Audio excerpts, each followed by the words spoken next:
Good afternoon. I'm Professor Ian Glickstien. And I'm Professor Chester Waterburn. And this is... For Science! We're coming to you live in living color from Mrs. Glickstein's basement. our secret underground lab. We're going to start off today's episode by answering your emails. Indubitably. Ian from Tacoma, Washington writes, is it true that if you masturbate too much, you really will go blind? Well, that's a great question, Yes. Absolutely. Ian. Jeb from Florida writes, I've heard about this love potion number 9. What is it? Does it really exist? And how can I make it at home? Well, Jeb, we've got the ingredients right here. 1 part vodka, 1 part cranberry juice, and the third, most important part, roofies. Lots of roofies. You just slip it in while she's sitting there, talking to a friend, whatever, ordering a drink, getting something from the jukebox, doesn't matter, you slip it into the drink. Love potion number 9.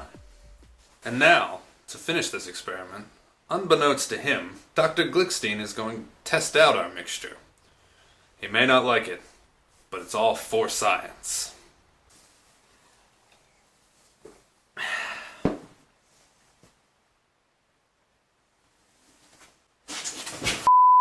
Well, Jeb, as you can see, our love potion worked to perfection. Give that to any lady you want to take home from the bar, and she's not going to be able to fight you. Our next email comes from Tasha in Trenton, New Jersey. She asks, if someone's given me this love potion number 9, how do I counteract that? Well, as you can see from when we tested it on my colleague, Dr. Glickstien, you only have a few seconds to react before it kicks in. So you have to be faster. And that's where our homemade pepper spray comes into play. Dr. Glickstien, how do you feel about that question? That's a great question, Tasha. This is how you'll make it. You're going to use equal parts chili powder, water, dish soap, laundry detergent, fertilizer, and mustard. You're going to put this all into a bottle, mix it up very good, preferably prior to getting to the bar, party, or mitzvah, whichever, because you're not going to have time to do this on the fly. So you mix it all up, you put it in a small bottle, you can contain this in your purse, a pocket in your coat, and then after you take a sip of the drink, you'll start to feel funny, and at that moment, spray his eyes. Spray his eyes like you've never sprayed them before. I have some of this substance right here. We're going to test it on our good friend Dr. Glickstien, because he seems to be coming around.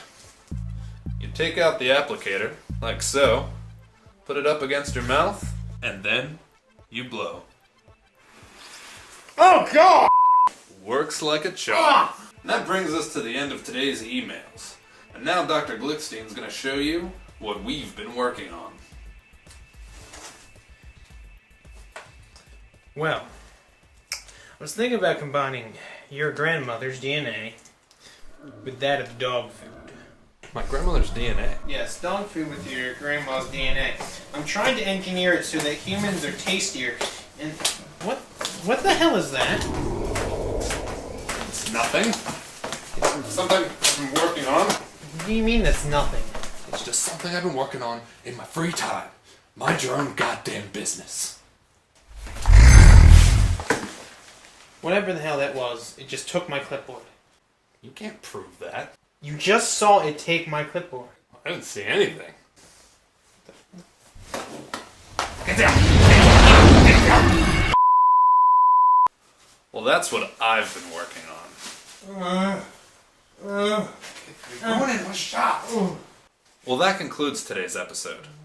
He might be dead. But still, tune in next week for science.